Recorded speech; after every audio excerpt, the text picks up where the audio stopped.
Divine Intimacy number 81, The Way of the Nothing. Presence of God. Show me, O Lord, the narrow path that leads to true life, to union with you. Meditation 1. If you wish to start resolutely on the road of total detachment, the only sure road to divine union, you must put the axe to the root of the tree. That is, you must break off and pull up the root of your attachments, that inordinate tendency to enjoy or to seek satisfaction in yourself, in your pride, or in other creatures. It is true that you were created to enjoy, but to enjoy God. However, God is not present to your senses, while yourself and the things of earth are so close to you. Hence, instead of looking beyond yourself and all creation in order to reach God, instead of making use of creatures to help you rise toward the Creator, you pause and seek your happiness in them. You pause with an inordinate affection, and for this grain of satisfaction, you bind your heart to earth and become incapable of union with God, the only source of real happiness.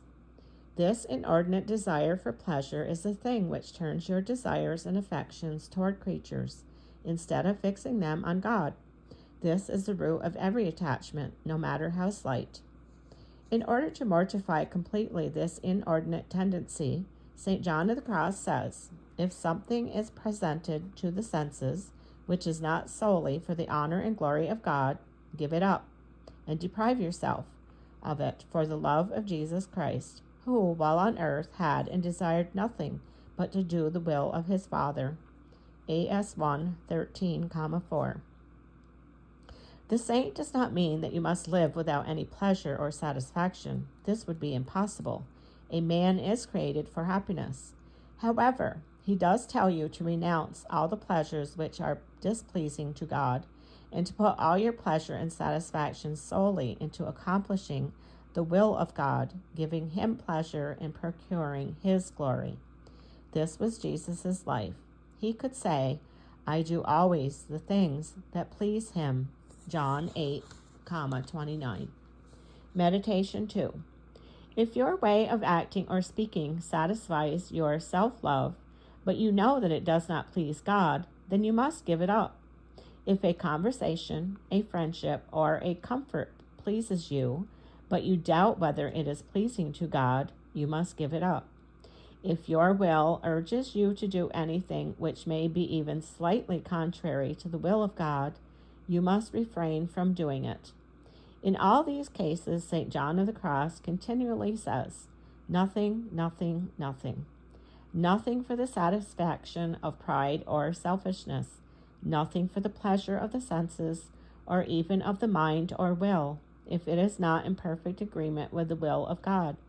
There is only one choice, to live for self or to live for God. If you act for your own selfish satisfaction, even in small matters, you will never be able to live totally for God. If, for example, you are unwilling to combat and overcome your pride, which has been offended, and you are impatient or cross with someone, it is evident that you prefer to act for the satisfaction of self rather than to please God, for God loves virtue and not defects. You must always substitute for the tendency to seek your own satisfaction the desire to seek God's satisfaction and pleasure. This is what St. John of the Cross means when he suggests detachment, not as an end in itself, but as a means of becoming more closely united with God, not to leave you in a vacuum, but to direct you quickly to God. The same line of conduct was proposed by Jesus. Renounce thyself, he says to you. And to what purpose? To walk in his path, to follow him until you have attained perfect union with him. The end is union, the road is abnegation or total detachment. We must not forget that it was of this road that Jesus said, how narrow is the gate and strait is the way that leadeth to life. Matthew 7:14. Colloquy. O Lord, you have created me for yourself, to love you and to enjoy you, infinite good, ineffable beauty. Do not permit me to lose sight of this sublime end toward which I must tend. Do not permit me to wander among the wretched satisfactions that vain feeble creatures can offer me. O my Lord, what poor use I have made of creatures. Pardon me, O Lord.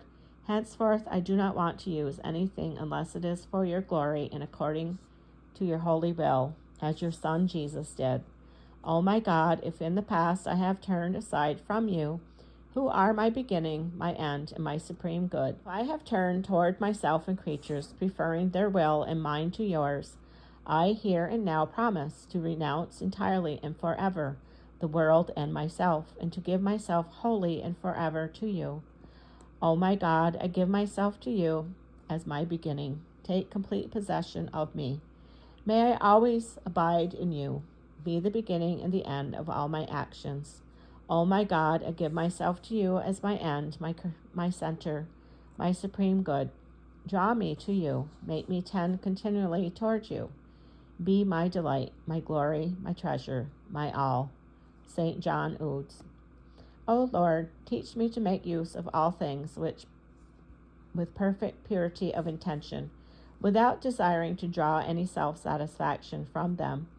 But how harsh it sounds to say that we must take pleasure in nothing, unless we also speak of the consolations and delights that this renunciation brings in its train.